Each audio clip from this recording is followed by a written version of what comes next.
Redeemer Gang. I just want to take a few moments to talk to you about Lent and encourage you really to make the most of this season. Lent starts tomorrow on Ash Wednesday and runs up until Easter.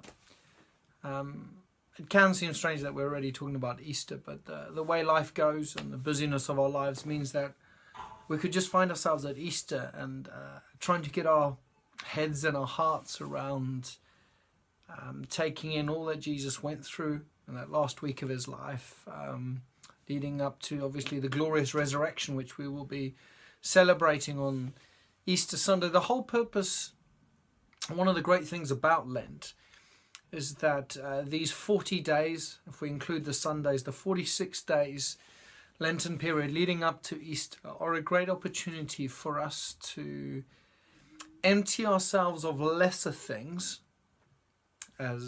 so that we can fill ourselves with the greater things of the gospel. And the best way for us to, I think, really make Easter as big in our hearts as it should be is to use this period of Lent leading up to it to empty ourselves of lesser things so that we fill ourselves more with an awareness of what Jesus went through, with a greater awareness of the gospel, and obviously a great awareness of what he achieved at the cross. And so traditionally in Lent, people tend to give up things, not just for the sake of emptying themselves, but actually so that they are more mindful, more heart tuned in, more, aware of, more able to give time and energy and capacity and thoughts to Jesus and the gospel. Partly it kind of is to imitate and live out what Jesus went through in the wilderness when he, as it were, gave up so much and had a time where it was just him and God.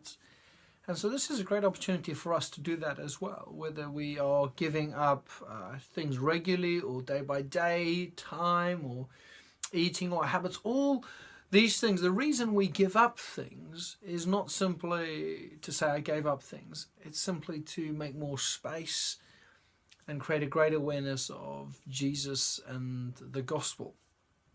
And so we will on our website provide some resources that other churches have done brilliantly.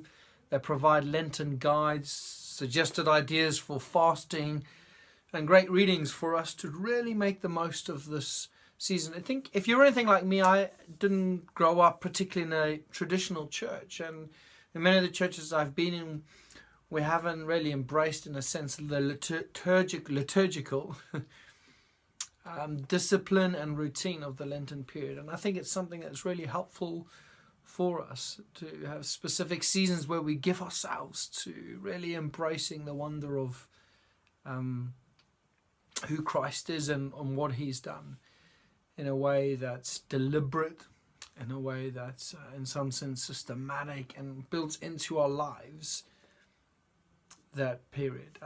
Lent itself, the word comes from a Saxon word meaning lengthens, when the days start getting longer in spring. And if Advent is the anticipation at Christmas of looking forward to ever increasing light, part of Lent is actually to remember and recall the ever increasing sense of suffering and conflict that Jesus came into, the ever increasing sense of him emptying himself up to the point on the cross. And then at Easter we gloriously celebrate the resurrection. But Easter becomes much richer.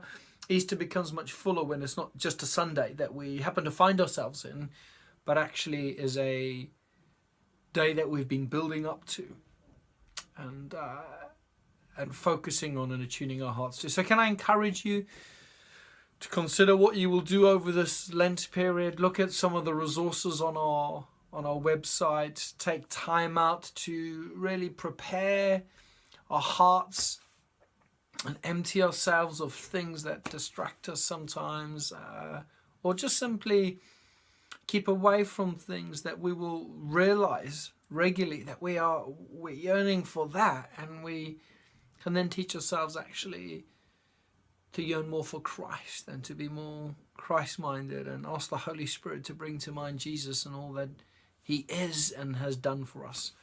So God bless you as you go through this Lent. It's always great to do it with other people. If you're in a shared household or you're married, it's a great opportunity to pray with others and to walk through it. If you live alone or if you're single, it's a great opportunity as well to build in these routines, and maybe just to have a regular time with a friend or someone you know where you can talk about these things or be mindful of them. May this Lent period, as you empty yourselves or simply are more mindful of Jesus, be a great filling time where your affections for Jesus are awoken more and more, and come Easter, the glory of the resurrection, after all that Christ has gone through for us, is more ablaze in your souls, and therefore your worship of God and your adoration of him is greater than ever before. God bless you.